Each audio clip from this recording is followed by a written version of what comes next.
100 வருஷம் பழமையான ஒரு ரெசிபியை தான் நான் பண்ண போகிறேன். அந்த ரெசிபி பேர் வந்து கல்லப்பா. பனை வெல்லத்தில், அதாவது கருப்பட்டி வெல்லத்தில் செய்கிறது இது.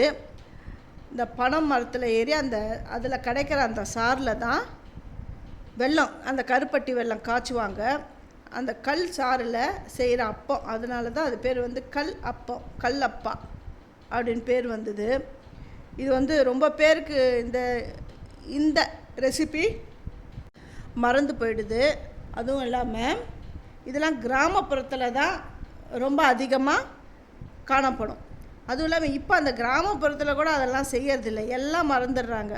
இந்த மேல்நாட்டில் இருக்கிற அந்த ஃபுட்ஸுடைய ஆதிக்கம் தான் இப்போ நிறைய அதிகமாக இருக்குது. தேடி தேடி போயிட்டு பீஸா, பர்கர் அப்படி தான் சாப்பிட்றோம். அதெல்லாம் உடம்புக்கு வந்து ரொம்ப ரொம்ப கெடுதல். அது மைதாவில் பண்ணுறது.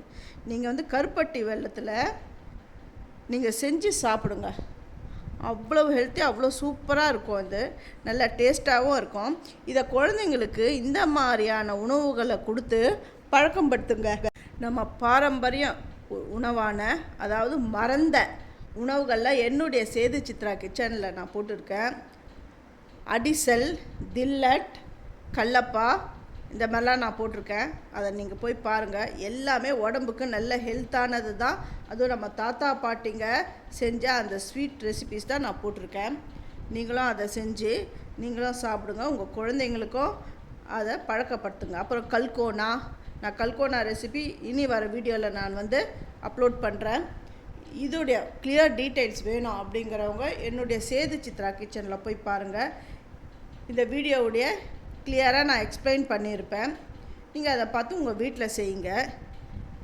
இந்த ரெசிப்பியை நீங்கள் என்ன பேரிட்டு சொல்லுவீங்க அப்படின்றத என்னுடைய கமெண்ட் பாக்ஸில் சொல்லுங்கள். இதை செஞ்சு பார்த்துட்டு எப்படி இருந்தது அப்படின்றதையும் எனக்கு கமெண்ட்டில் சொல்லுங்கள்.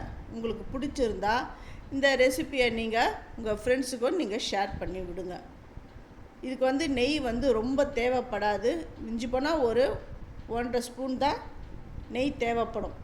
இந்த நெய் வந்து இதில் ஆட் பண்ணணுன்ற அவசியமே கிடையாது. இந்த ஃப்ளேவருக்காக அந்த நெய் வாசனையோட கம்மன்னு சாப்பிட்றதுக்கு இன்னும் நல்லாயிருக்கும். அதனால் நான் வந்து நெய் சேர்க்குறேன். இதுக்கு மேலே விருப்பப்படுறவங்க தேங்காய் பூ கூட நீங்கள் சேர்க்கலாம்.